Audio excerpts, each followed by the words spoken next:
It's not particularly cold out, but this is a cold start, first start of the day of the 924. Key on, all the lights come on, you can hear the fan in the background. And generally you need a little blip of throttle with these things and mechanical fuel injection before it'll idle, so there it is. That was a cold start. You see the gas gauge is dancing around. That's one of the quirks of this car. And the oil pressure lights go out immediately. Cold oil pressure is quite good. Hot pressure at idle is 3-ish bar or 2 if you get it really hot, as in driving aggressively. Video of it idling, fairly cold. You can hear the buzzing is the CISE mixture valve. Let's see if I can not hit my face on the phone mount.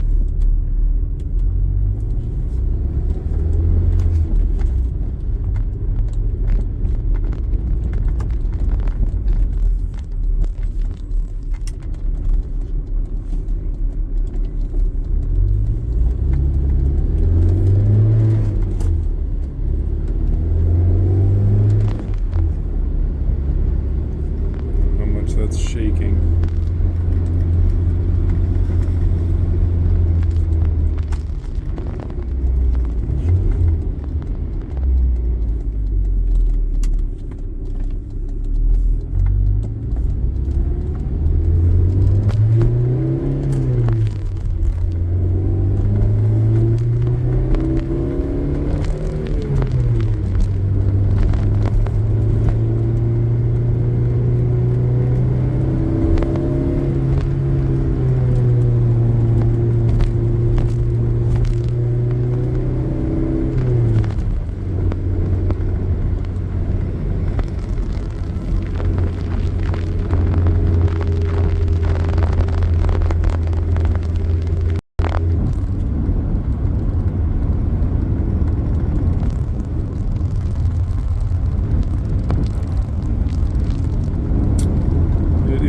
On the stiff side, it's a little light car. Let's see how bad that pothole is. Man, wish I hadn't just washed this thing.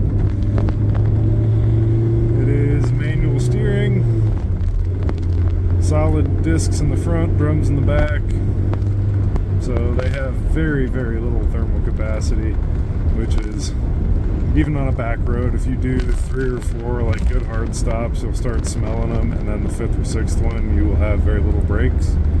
So at the very least it would benefit a lot from, you know, much better brake pads. They're decent but not like track pads or anything.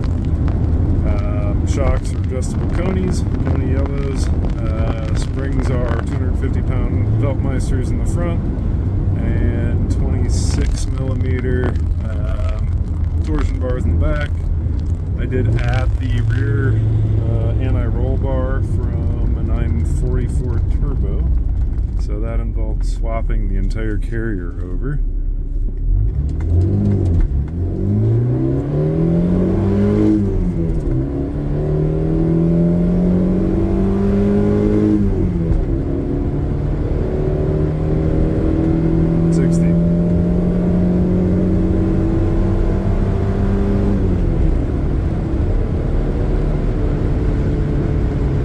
It's not a fast car, but it is fun.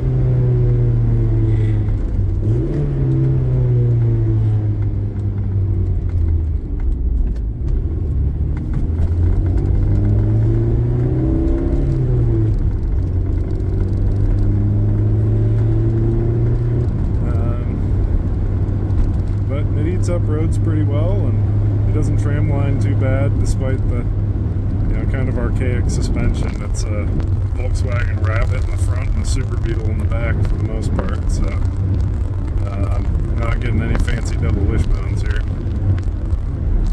But nonetheless, it is fun because it weighs only about 2,600 pounds. The air conditioning does not work, everything else does pretty well. Ventilation was never a strong point of these.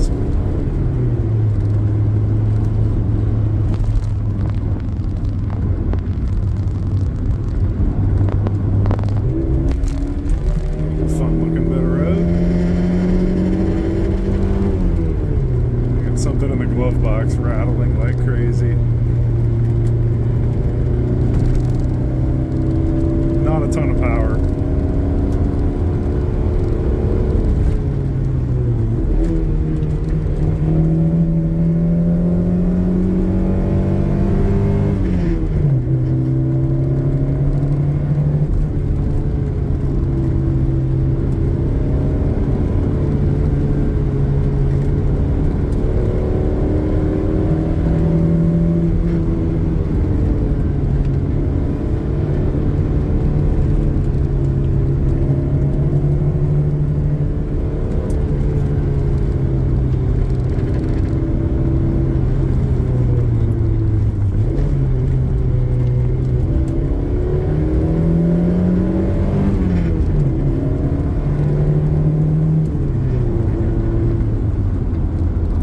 That's a quick overview. I guess the vibration thing is one of the shortcomings as well. These cars have a goofy hanging engine mount situation, and the spring in the driver's side, or which side is it? I think it's the driver's side engine mount always fails. This one had the failed spring. There's no like good aftermarket solution that isn't a completely rigid bushing, and I didn't want to deal with that, so I made my own out of some other engine mounts, and it works. But you know, this is a non-counterbalanced 4-cylinder engine, and the cylinders, it's very diesel style in the sense that the combustion chamber is really in the cylinder, or in the piston rather than in the cylinder head. So it's just, there's a lot of mass moving around in there, so you definitely get a lot more vibration than you do in a more modern car. At idle, it definitely transmits that vibration through the wheel, and depending on how bad the vibration in the phone mount is, you may even be able to get some of it there.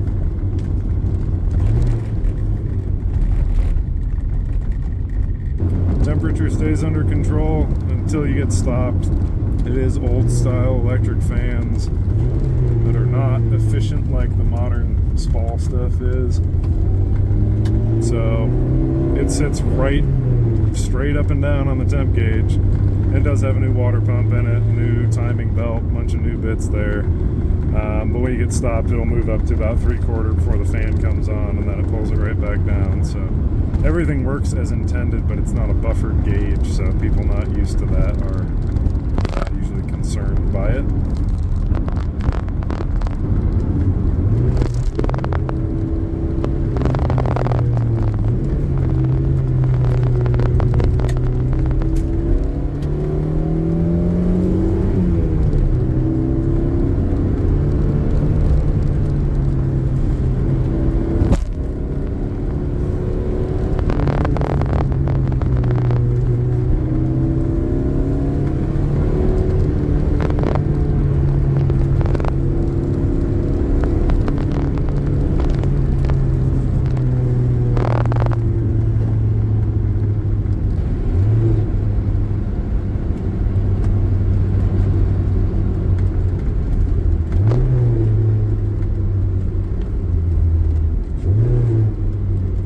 Forgiving car to rev match downshifts on.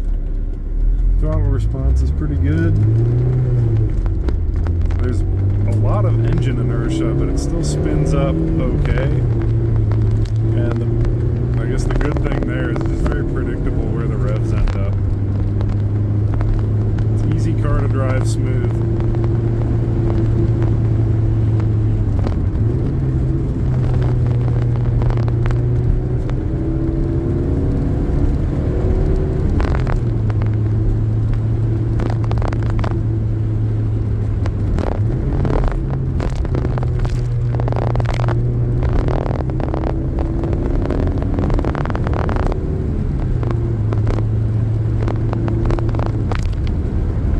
Geared long enough that it's not a complete buzz box in the highway. It's not like you're sitting at 4,000 RPM like some European 4-cylinder cars from the 70s and 80s.